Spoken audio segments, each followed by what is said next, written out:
Welcome back to the Practical IT channel. In this video, we're going to take a look at the recently released RescueZilla 2.6.1. Let's get started. We're here on Proxmox. We're going to use our Multimint 1 VM that we used in a previous video. We're going to jump to Hardware, CD DVD drive, Edit, and we're going to select our RescueZilla 2.6.1. Say OK to that. We're going to go to Options and Boot Order, and we're going to move our optical drive up. Hardware, final review, that's fine. Console, start now. And we will make this full screen. All right, English, start RescueZilla. And on the surface, you're going to find that not a lot about this has changed. The big change under the hood is that this is now based on Ubuntu 25.04, so it should work on newer physical hardware. Not much change in a VM. When you get booted to the desktop, it's still going to auto start the RescueZilla utility. We're going to cancel that for now. And as you can see, we've got our normal set of utilities on the desktop. gparted is always useful if you need to repartition something or erase partitions. It's a handy utility to have around.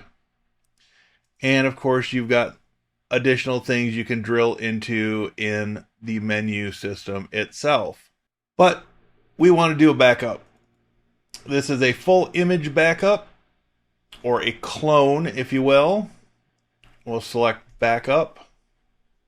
Now, typically what you would use this for is to make an image backup of a particular machine that you would deploy back to this machine if something were to happen to it. This is not something you would use to deploy to multiple machines because there would be conflicts on the network, for instance, and it would just lead to headaches that you don't need.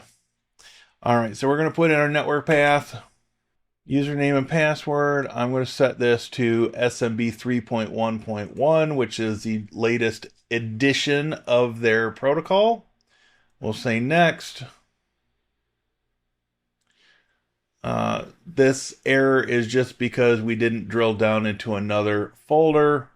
So it did in fact mount that path to mount backup on RescueZilla.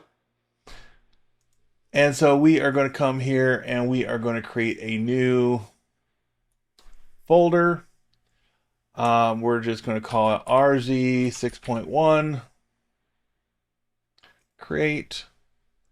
And then we're going to say OK. Next. And next again. We're going to turn down the... We'll set it right in the middle for compression, and we'll say next. And we're going to let this run.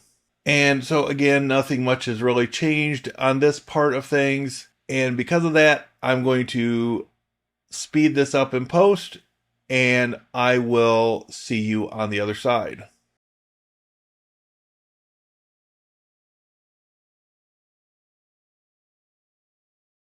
And just like that, we're finished. So let's go ahead and say next, and then we will quit out of the RescueZilla utility.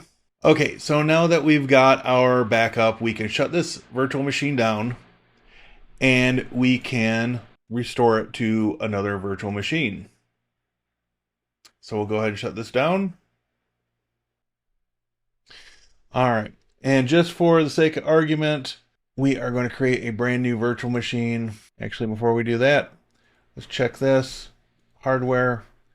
The boot disk is 60 gigs. So we've got to make it at least that size. New VM. Test 261.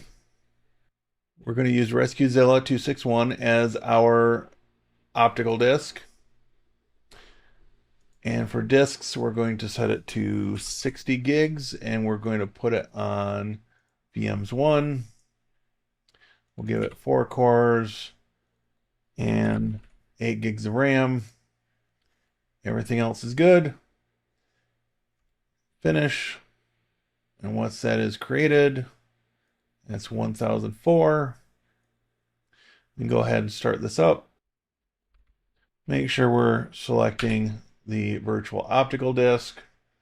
I will make this full screen again.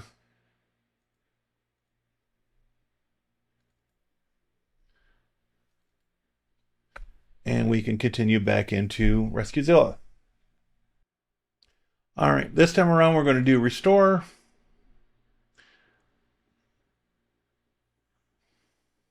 Over the network.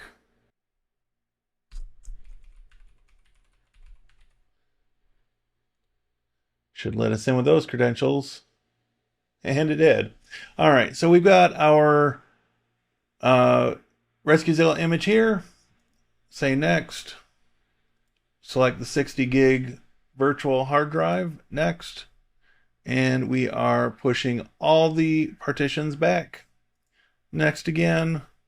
And one more time. And say yes. Now while this is working,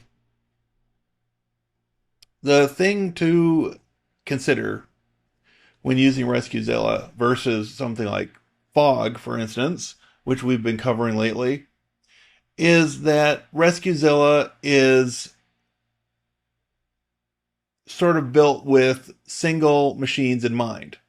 Now, what I mean by this is that you can easily take an external hard drive, hook it up to a machine, and you can do a backup of that machine to the external hard drive. You don't have to push it over the network. This makes it good for slightly more sensitive machines or machines that might not have a full-time network connection. So now we'll wait this out and we will check things at the end and make sure that everything is working properly.